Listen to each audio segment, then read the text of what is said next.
ঘরে ঘরে হঠাৎ করে বিজেপির রামকে পৌঁছে দেওয়ার যে গল্প, সেই গল্পের মধ্যে রাজনীতি আর ভোটের গল্প তো আছেই। এতদিন তাদের মনে হয়নি, এখন তাদের রাম নিয়ে ঘর ঘর যাওয়ার কথা মনে হচ্ছে। কেন বুঝতে পারছেন এগুলো? তবে বাংলার মানুষকে আমরা যতটা বাইরে গিয়ে গর্ব করে বলি, বাংলার মানুষ সাম্প্রদায়িক মানসিকতাকে বিশ্বাস করে না। বাংলার মানুষ জাতপাতের রাজনীতিতে বিশ্বাস করেনি। কাস্টিজম অ্যান্ড কমিউনালিজম, এই দুটো, অর্থাৎ জাতের রাজনীতি, ধর্মের রাজনীতি, এই বাংলায় কোনোদিন স্থান পায়নি। তো কী বলার আছে আমাদের? তার মানে এটাই যে বিজেপির বাংলায় সাধারণ মানুষের কাছে তাদের গ্রহণযোগ্যতা সেই জায়গায় তারা পৌঁছাতে পারেনি, তাই অমিত শাহর ভরসা নিয়ে তারা এই বাংলায় নির্বাচনে জয়ী হতে চাইছে। দেখুন, বিষয়টা যে রাম ভারতবর্ষের সর্বস্তরের মানুষের কাছে দেবতা সমান। রামকে আমরা তো আজ থেকে চিনি না, রামকে আমরা যুগ যুগ ধরে চিনি, জানি। আমাদের এটা আস্থার ব্যাপার। কেউ মৃত্যু হলে তাকেও রাম রাম নাম সত্য হয় বলে তার মৃত্যু হয়। মহাত্মা গান্ধীকে হে রাম বলে শহীদও হতে হয়। এখন ব্যাপার হচ্ছে যে রাম মন্দির নির্মাণ হচ্ছে সুপ্রিম কোর্টের ফয়সলা বা সিদ্ধান্ত নেওয়ার পর, তাতে কারও কোনো আপত্তি নেই। কিন্তু সবাই আমরা এটা বুঝতে পারছি যে রামের নামে শুধু রাম মন্দির নয়, রাম মন্দিরকে সামনে রেখে কিন্তু একটা রাজনৈতিক দল তার মতন করে প্রচার করতে নেমে গেছে ময়দানে। এটা কিন্তু আমরা সবাই দেখতে পাচ্ছি। রাম মন্দির এক জিনিস, আর রাম মন্দিরের নামে রাজনৈতিক প্রচার আরেক জিনিস। দুটোর মধ্যে মিশ্রণ হলে রাম মন্দির তার যে মাহাত্ম্য, সেটা কিছুটা খাটো হয় বলে আমার একটা ব্যক্তিগত অনুভূতি, এটা ব্যক্তিগত মতামত। আমরা কোনো ধর্মকে আবার উল্টো না ব্যাখ্যা হয়ে যায়, ভাই তোমাদের টিভি বেলাদের নিয়ে খুব ভয়, কোত্থেকে কী ব্যাখ্যা করে দেবো আবার। পরিষ্কার কথা, রাম, লালকৃষ্ণ আডবাণীও বলেছিলেন, রাম হচ্ছে আস্থার বিষয়। আজ থেকে নয় রাম মন্দিরের ঘটনা, আস্থার বিষয় এটা। তো সেই আস্থা নিয়ে রাজনীতি করার নিশ্চয়ই বিষয় নয় এটা। ক্ষমতা আছে, করতেই পারে। সারা ভারতবর্ষের ট্রেনের দরকার, সারা ভারতবর্ষের মানুষের জন্য ট্রেনের দরকার, বিমানের দরকার। এটা সরকারের দায়িত্বের মধ্যে পড়ে। এটা কাউকে কোনো দয়া দাক্ষিণ্য করছে না। মানুষের টাকা সরকার কাছে, সরকার সেই টাকা ব্যয় করতে চাইছে। দেখুন, বাংলার মানুষ নিশ্চয়ই রাম জন্মভূমি, রামনবমী পালন করে। আমাদের এই বাংলায় দুর্গার উৎসব হয়, দেবী কালীমাতার উৎসব হয়। তো স্বাভাবিকভাবেই বাংলার মানুষের মধ্যে ধর্মের মানসিকতা তার অন্তরের মধ্যে সমাহিত আছে। ঘরে ঘরে হঠাৎ করে বিজেপির রামকে পৌঁছে দেওয়ার যে গল্প, সেই গল্পের মধ্যে রাজনীতি আর ভোটের গল্প তো আছেই।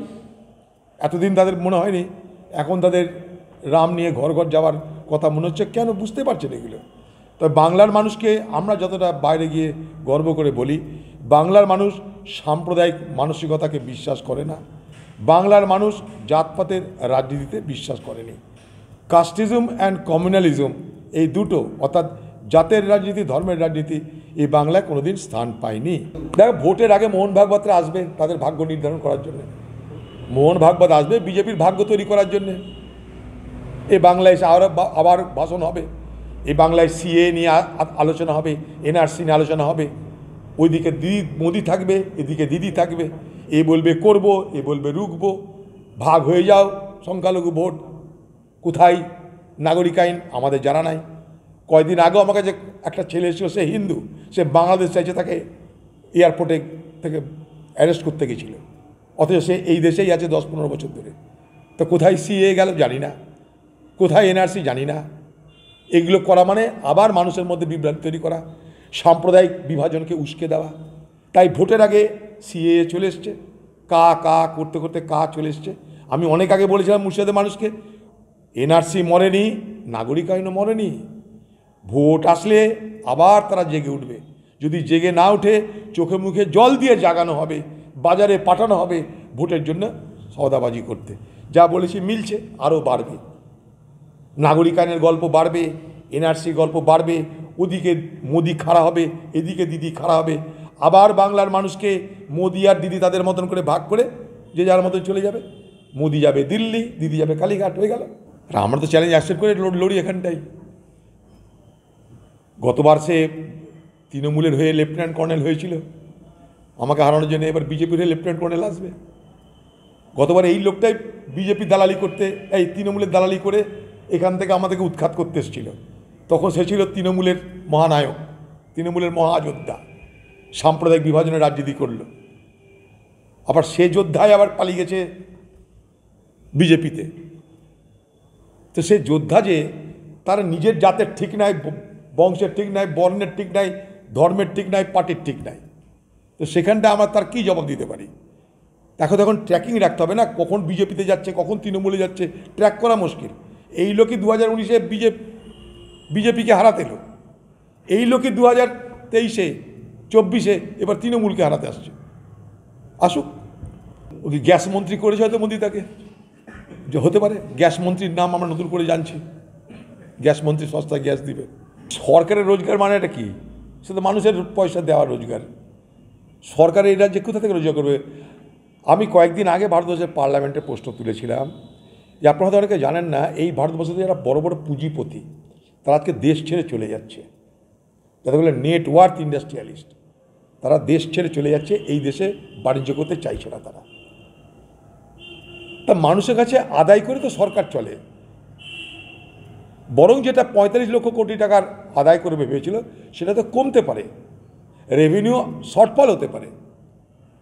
সেটা সরকারের ব্যর্থ, সরকার বেশি করে করে খরচা করছে, তাই রোজগার দূরে রেখে খরচা যে সরকার বাড়াবে তার এটা হবে। এটার জন্য সাধারণ মানুষকে ভুগতে হবে, কারণ আমার আপনার মাথার উপরে ট্যাক্স চাপিয়ে সরকারকে রোজগার করতে হয়। আজকে সরকার বলছে তেলের দাম কমাবো, এই তেলের দাম সরকার যাতে কমায় তার জন্য মানে বছরের পর বছর ধরে আমরা পার্লামেন্টে লড়ছি যে তেলের দাম কেন কমানো হচ্ছে না। রাশিয়া থেকে সস্তায় তেল পাওয়া যাচ্ছে, কিন্তু তেলের দাম কেন কমানো হচ্ছে না? বছরের পর বছর এটা নিয়ে পার্লামেন্টে লড়াই করছি আমরা।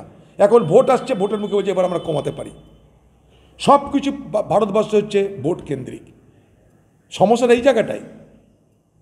যদি ভোট কেন্দ্রিক সব কিছু হয়, ভোটে জেতার জন্য যদি বাজেটের ওঠানামা হয়, মানুষের ভালো মন্দ ভাগ্যর ওঠানামা হয়, এর থেকে দুর্ভাগ্য কিছু না। কারণ প্রতিদিন তো ভোট হবে না, ভোট হয়ে গেলে আবার দর বাড়িয়ে দেবো, ভোট এলে দর কমিয়ে দেবো, তো মজার ব্যাপার, জোয়ার ভাটার ব্যাপার সমুদ্রের।